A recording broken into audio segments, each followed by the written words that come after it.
Sai, Shri Sai Satcharitra, chapter 28. Chapter 28 describes the sparrows drawn to Shirdi, Lakshmi Chand, Burhanpur Lady, and Mecca. Preliminary. Sai is not finite or limited. He dwells in all beings, from ants and insects to the god Brahma. He pervades all. Sai was well versed in the knowledge of the Vedas as well as in the science of self-realization. As he was proficient in both these, he was well fitted to be the Sadguru. Anyone, though learned but not able to awaken the disciples and establish them in self-realization, does not deserve to be called a Sadguru. Generally, the worldly parents give birth to the body, but death invariably follows life. But Sadguru does away with both life and death, and so he is more kind and merciful than anybody. Sai Baba often said that, let his man be at any distance, 1,000 kilometers away from him, he will be drawn to Shirdi like a sparrow with a thread tied to its feet. This chapter describes the story of 3 such sparrows. Lala Lakshmi Chand. This gentleman was first serving in the Sri Venkateshwar Press in Mumbai, then in the railway department, and afterwards in the firm of Raleigh Brothers and Company as a Muni. He came in Baba's contact in 1910. 1 or 2 months before Christmas, he saw in his dream at Santa Cruz an old man with a beard standing and surrounded by his bhaktas. A few days later, he went to the house of his friend, Mr. Dattatreya Manjunath Bijur, to hear the Kirtan by Das Ganu. It was always the practice of Das Ganu to keep Baba's picture in front of the audience while doing the Kirtan. Lakshmi Chand was surprised to see that the features of the old man he saw in his dream tallied exactly with those in the picture, and thus he came to the conclusion that the old man he saw in his dream was Baba himself. The sight of this picture, Das Ganu's Kirtan, and the life of Saint Tukaram on which Das Ganu discoursed, all these things made a deep impression on his mind, and he decided to go to Shirdi. It is always the experiences of the Bhaktas that God always helps them in their search for Sadguru and other spiritual endeavors. That very night, a friend named Shankar Rao knocked at his door and asked him whether he would accompany him to Shirdi. His joy knew no bounds, and he at once decided to go to Shirdi. He borrowed ₹15 from his cousin and after making due preparations, left for Shirdi. In the train, he and his friend Shankar Rao did some bhajan and enquired about Baba with some fellow passengers, 4 Mohammedans who were returning to their place near Shirdi. They all told them that Baba was a great saint living in Shirdi for many years. When they reached Kopargaon, he wanted to buy some good guavas as offering to Baba, but he was so wrapped in the scenery and sights there that he forgot to purchase them. When they were nearing Shirdi, he was reminded of the guavas. Just then, he saw an old woman with a guava basket on her head running after the tonga. The tonga was stopped and he gladly purchased some fruits when the woman said, "Take all the rest and offer them on my behalf to Baba." The facts that he had intended to purchase guavas but had forgotten to do so, the old woman's encounter and her devotion to Baba, all these were a pleasant surprise to both the friends, and Lakshmi Chand thought in his mind that the old woman might be some relation of the old man he saw in his dream. Then they drove on and came near Shirdi, and on seeing flags on the masjid, they saluted them. With puja materials in hand, they went to the masjid and worshipped Baba with due ritual. Lakshmi Chand was much moved and was extremely happy to see Baba. He wrapped himself around with Baba's feet as a bee with the sweet smelling lotus. Then Baba spoke as follows. Cunning fellow, he does bhajan on the way and enquires from others. Why ask others? Everything we should see with our own eyes. Where is the necessity to question others? Just think for yourself whether your dream is true or not.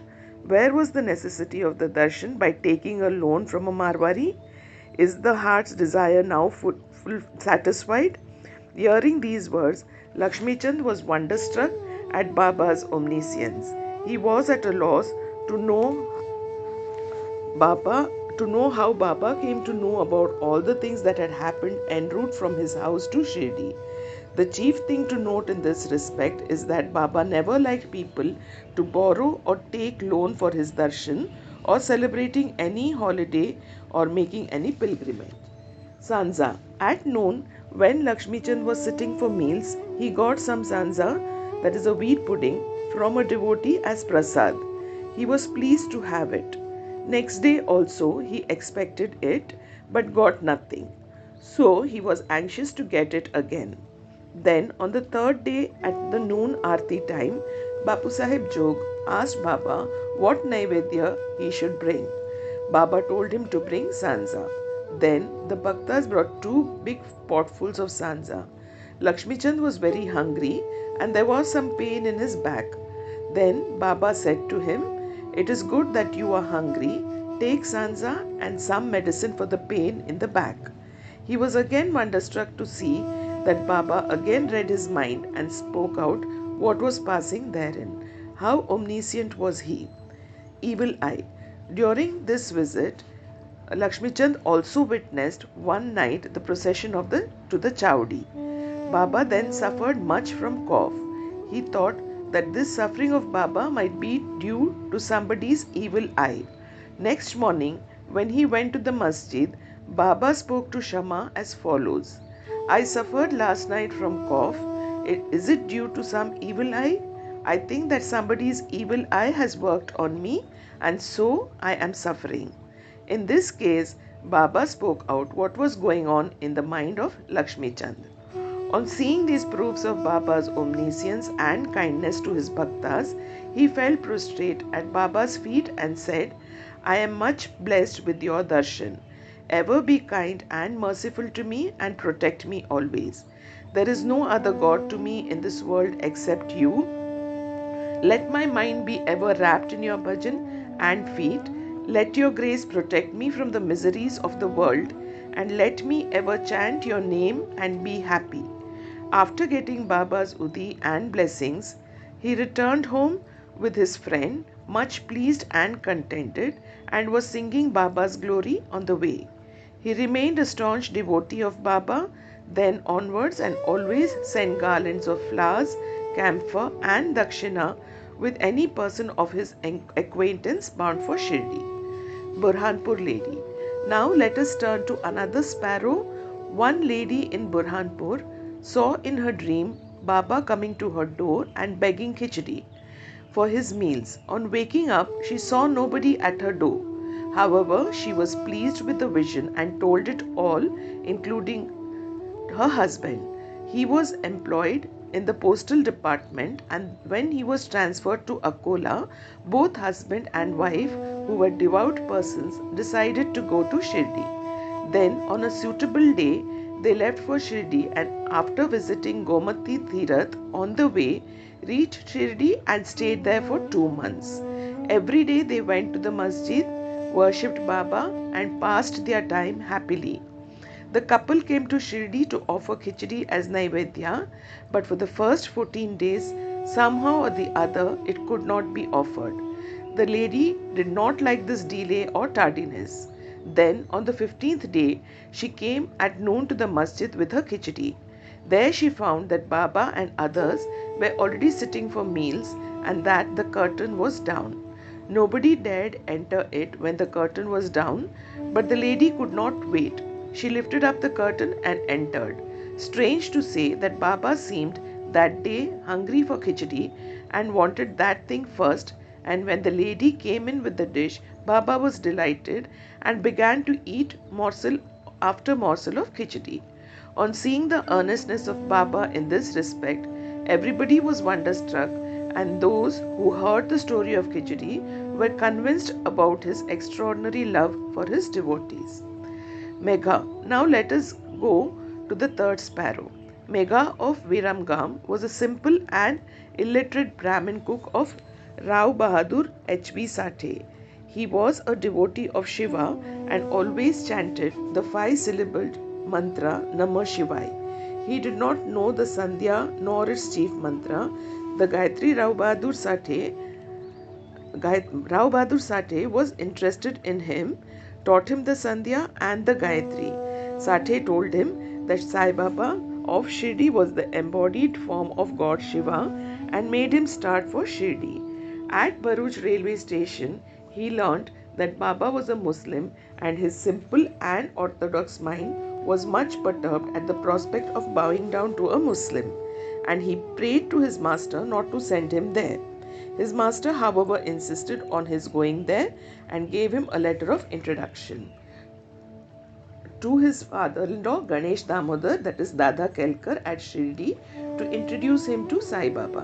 When he reached Shirdi and went to the masjid, Baba was very indignant and would not allow him to enter. "Kick out the rascal," roared Baba, and then said to Megha, "You are a high caste Brahmin and I am a low Muslim.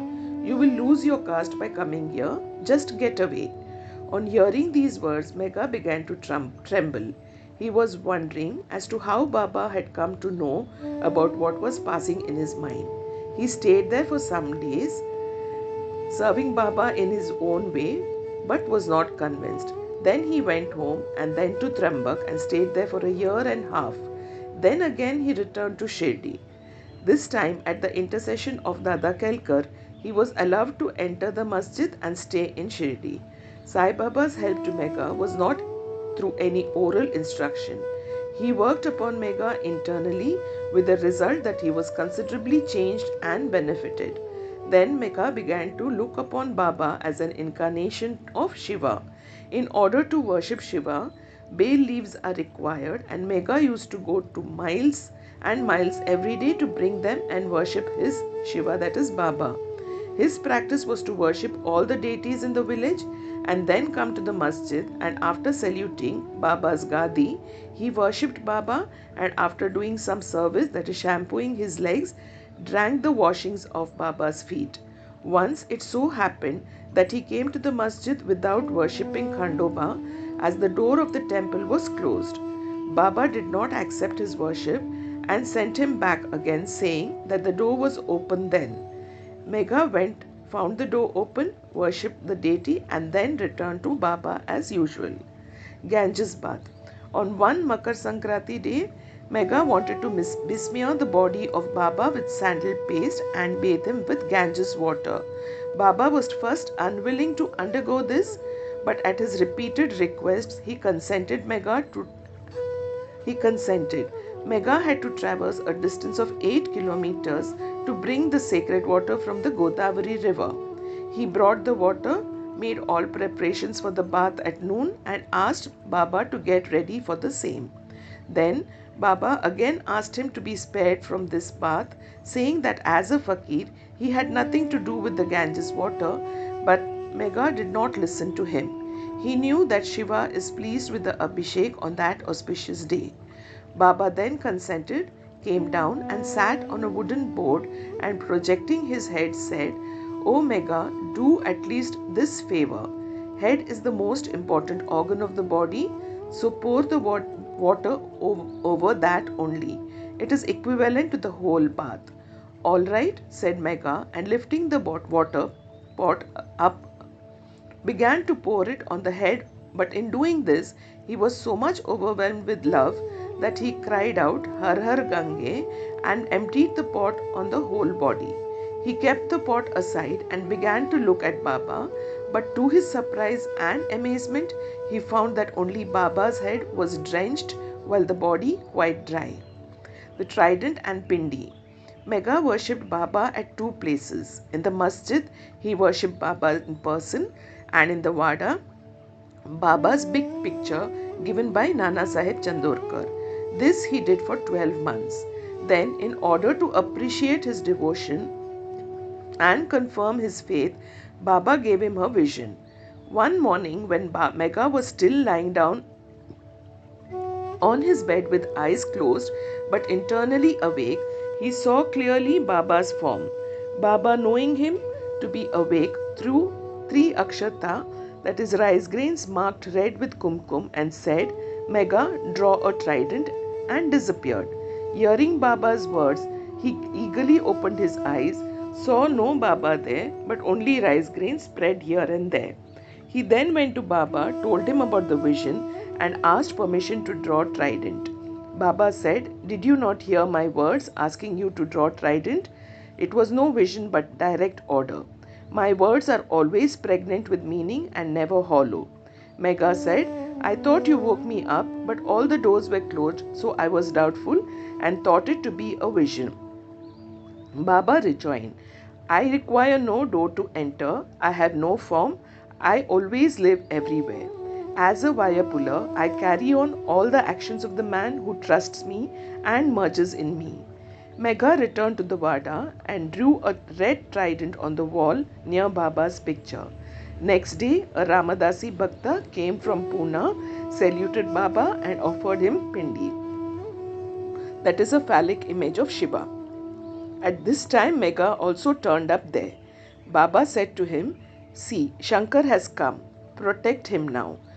Megha was pleasantly surprised to see the pindi. Also in the Vada, Kaka Sahib Dixit was standing with a towel on his head after taking his bath and was remembering Sai when he saw a pindi in his mental vision. While he was wondering about this, Megha came and showed him the pindi presented to him by Baba. Dixit was happy to know that this pindi exactly tallied with the one he saw a few minutes before in his vision. In a few days after the drawing of the trident was complete, Baba installed the pindi near the big picture which Megha was worshipping. The worship of Shiva was dear to Megha, and by drawing of the trident and the installation of pindi, Baba confirmed his faith therein. After continuous service of Baba for many years, doing regular worship and arti every noon and evening, Megha passed away in 1912.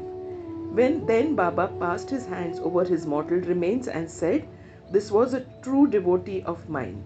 Baba also ordered that at his own expense the funeral dinner should be given to the Brahmins, and this order was carried out by Kaka Sahib Dixit. Bow to Shri Sai, peace be to all.